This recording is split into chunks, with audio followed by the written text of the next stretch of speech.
नमस्कार, मैं विजय शुक्ला। आप देख रहे हैं क्राइम न्यूज नेटवर्क। कल मसौढ़ी से क्षेत्र भ्रमण करके लौट रहे थे रामकृपाल यादव पे गोलीबारी की घटना हुई थी और उनके समर्थकों के साथ मारपीट की घटना हुई थी। पुलिस ने केस दर्ज कर लिया था और एक आरोपी को गिरफ्तार भी किया है। और आपको बताते चले कि आज डिप्टी सीएम सम्राट चौधरी और रामकृपाल यादव ने प्रेस वार्ता में क्या कहा, सुनिए।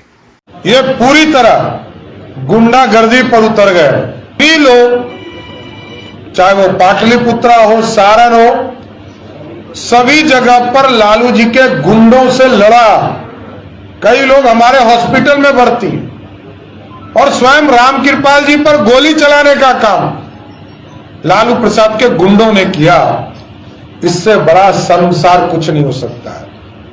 पुलिस इसकी जांच कर रही है, एसआईटी का भी गठन किया गया है और एक एक पर कार्रवाई करने का काम किया जाए। लेकिन यह लोकतंत्र के लिए काला अध्याय है। पूरे बिहार में 40 सीट पर चुनाव हो रहे हैं, लेकिन 2 सीट जहां पर लालू जी का परिवार चुनाव लड़ रहा हो, वहां हिंसे के बल पर, गुंडागर्दी के बल पर चुनाव जीतना यह अत्यंत ही दुर्भाग्यपूर्ण है।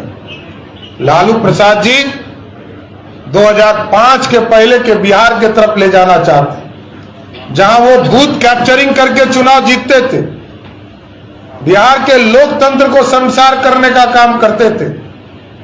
इसलिए पूरी तरह हम लोग, पूरी सरकार और पूरी तरह इलेक्शन कमीशन से भी हम लोगों ने आग्रह किया है इस पे शीघ्र से शीघ्र कार्रवाई हो और ऐसे लोग जो अपराधी के बल पर राजनीति करते हो, बिहार की जनता ने पूरी तरह देखने का भी काम किया।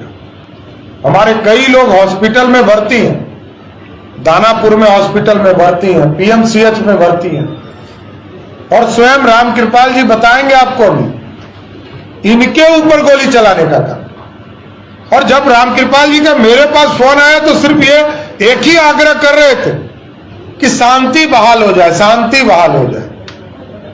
इन्होंने किसी के खिलाफ कार्रवाई की बात तो बाद में कहा कि कार्रवाई होनी चाहिए जिन लोगों ने गलती किया, लेकिन रामकृपाल जी का फोन जब आया तो मैं आश्चर्य था कि ये उम्मीदवारों के सिर्फ यह कर पहला शांति हो, अशांति नहीं हो जाए। भारतीय जनता पार्टी शांति का समर्थक है।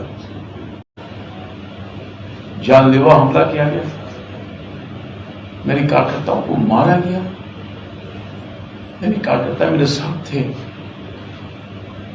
शायद उसकी भी जिंदगी चली जाती। मैं घूम रहा था अपने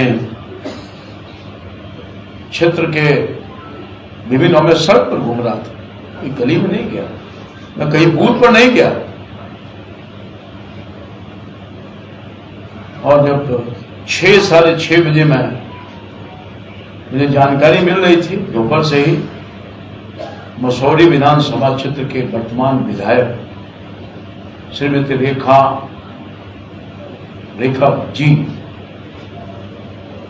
तिनेरी मसौढ़ी का एक बहुत तिनेरी बड़ा आबादी वाला गांव है, वहां पर गैर कानूनी तरीके से घुस करके बूथ को बाधित करना, बूथ को प्रभावित करना, कहीं से इजाजत कानून नहीं देता है।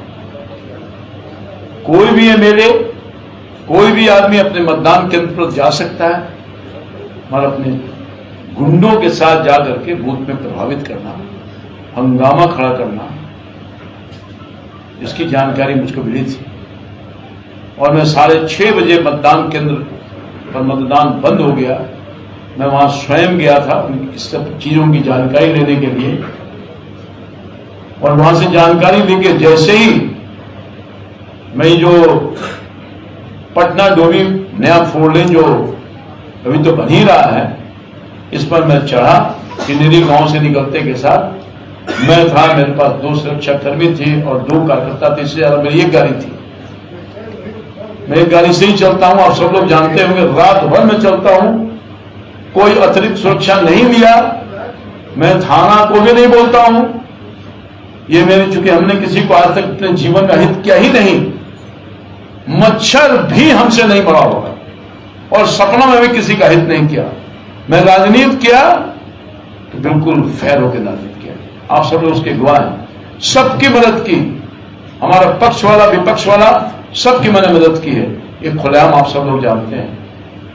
तो मैं जब वहां गया, जैसे ही निकला तिनेरी गांव से जमालपुर गांव की तरफ जाने के लिए, कार्यकर्ता से मिलने के लिए, क्योंकि वहां भी कार्यकर्ता उत्साहित थे उस इलाके में, क्योंकि समय कम था, लंबा इलाका था, मैं नहीं जा सका था, तो उससे मिलने के लिए गया। उत्साहित थे, लोगों ने मत किया था।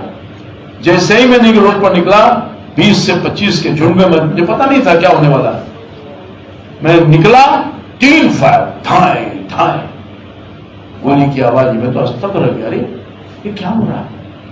मेरे साथ वहां के स्थानीय मुखिया के पति और 3-4 और कार्यकर्ता हमको गाइड करने के लिए, गांव में ले जाने के लिए चाह रहे थे। जब मेरे ऊपर फायर हुआ तो उन्होंने प्रोटेस्ट किया, क्योंकि मैं नहीं जानता था, लोकल मैं नहीं था वहां, सब लोगों को जानकारी नहीं थी, सबको जानकार मैं नहीं था वहां के लिए। मेरे लिए आश्चर्यजनक था, फायर हो रहा मेरे ऊपर।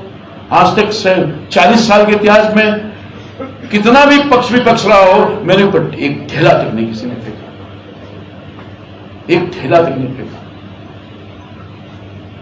हमारे कार्यकर्ता को पकड़ लिया गया, उसको मारा गया, तो गोली से मारा था। मैं उसी में से एक आदमी ने उसकी जान बचाई, सच्चाई में बोल रहा हूं। और जो हालात है, आज सुबह हमारे बरमपुर गांव नेवरा मंडल में देवर मंडल पड़ता है, कल वो वोट किया था, आज घुस के उसके घर में मारा, सत्येंद्र कुशवाहा के घर में। कल 3 जगह पर मारा गया हमारे कार्यकर्ता को। हमारा महामंत्री, आज भी जो मारा गया महामंत्री है हमारे मंडल का, कल भी हमारे महामंत्री को मारा गया। कर्मवीर का सिर्फ वो बूथ पर अपना जो काम था, पर्ची उर्ची बना रहा था, कसूर उसका नहीं था। यही नहीं, कल पाली में घर में घुसकर मारा गया। तो इसके पहले भी मेरे ऊपर अटैक हुआ, मैंने कुछ नहीं बोला, ऑफ द रिकॉर्ड अपने अध्यक्ष जी को कह दिया था। केस मुकदमा, मेरे पुत्र पर हमला किया गया, ये मैं सब अध्यक्ष जी को मालूम। मैंने किसी को पुलिस केस वगैरह किसी को नहीं किया, मैं शांति चाहता था। अहिंसा लोकतंत्र में किसी को इजाजत नहीं देती। और जिस तरह से राष्ट्रीय जनता दल ने इस पूरे पाटलिपुत्र और सारण में हिंसा के सहारे, हिंसात्मक ढंग से जबरदस्ती लोकतंत्र को हत्या करना, जबरदस्ती वोट लेना, कि दुर्भाग्य। लोकतंत्र बचेगा नहीं बचेगा? ये क्या हो रहा है? और लगातार अटैक हो रहा है। मैंने अध्यक्ष जी को कहा है, बचाइए हमारे कार्यकर्ताओं को। मैंने प्रशासन को भी कहा है, बचाइए हमारे कार्यकर्ताओं को। कसूर यही है कि वो भारतीय जनता पार्टी को वोट करता है, मोदी जी को वोट करता है, कमर पर बटन दबाता है, अपने इस अदना से सेवक को सेवा का मौका देता है। यही तो कसूर है। हमारे तरफ से कहीं भी किसी गांव में हमारे प्रतिपक्ष में जो उम्मीदवार हैं, कहीं कोई अशांत माहौल नहीं करने का काम किया गया। हम भारतीय जनता पार्टी के जो कार्यकर्ता हैं, हम हिंसक नहीं हो सकते। हिंसा हमारे नियत में नहीं है। हम शांति के पुजारी हैं। हमारा भारतीय जनता पार्टी का करैक्टर ये नहीं है। मार पीट, गोली बारूद, ये हमारे संस्कार में नहीं है।